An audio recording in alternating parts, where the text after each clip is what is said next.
ആഘോഷം വന്നാലും നാഗപൂജ തന്നെ നാഗപൂജ. ഇവർക്ക് എന്താ ഭ്രാന്താണോ മമ്മി?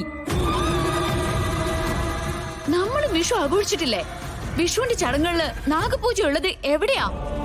എല്ലാത്തിനും മുഴുത്ത പ്രാന്ത. നാഗപൂജ നിർബന്ധമെന്ന് അവര് പറഞ്ഞു.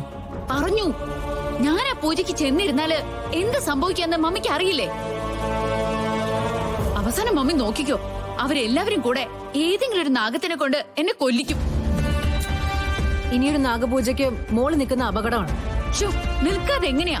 ഉടനെ തുടങ്ങില്ലേ എല്ലാവരും കൂടെ ഒരു ലക്ഷണം പറിച്ചില്? എല്ലാവർക്കും അതിനെ കുറിച്ച് നല്ല വിവരാണല്ലോ. മാം, ഗാഥാ മാഡം ഇനി പൂജയ്ക്കിരിക്കുന്നത് ശരിയല്ല. പഴയ അനുഭവം നമ്മുടെ മുന്നിലുള്ളതല്ലേ. അവരുടെ തറവാട്ടിലെ ചടങ്ങുകൾക്ക് മുടക്കം പറയാനായിട്ട് നമുക്ക് അവകാശമില്ല സിനി. അവരുടെ വിശ്വാസങ്ങളെ തള്ളി പറയാനും നമുക്ക് പറ്റില്ല.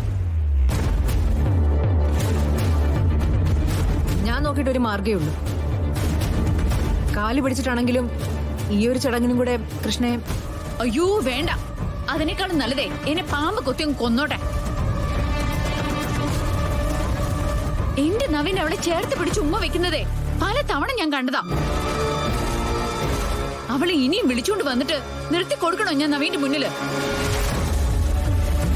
എന്നിട്ട് നവീൻ എന്നേക്കുമായി എനിക്ക് നഷ്ടപ്പെടാനാണോ?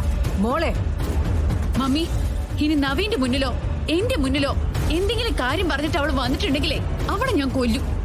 നവീനുമായി ജീവിക്കേണ്ടതേ എന്റെ ആവശ്യം. അതിനുവേണ്ടി എന്ത് ത്യാഗം സഹിക്കാനും ഞാൻ തയ്യാറാ. ചടങ്ങുകള് ഞാൻ തന്നെ നടത്തിക്കോളാം. മോളെ ഒന്നുകൂടി ഒന്ന് ആലോചിച്ചിട്ട്. എനിക്കിനി ആലോചിക്കാൻ ഒന്നുമില്ല. ഞാൻ മമ്മിയോട് വന്ന് വിവരം പറഞ്ഞേ ഉള്ളൂ.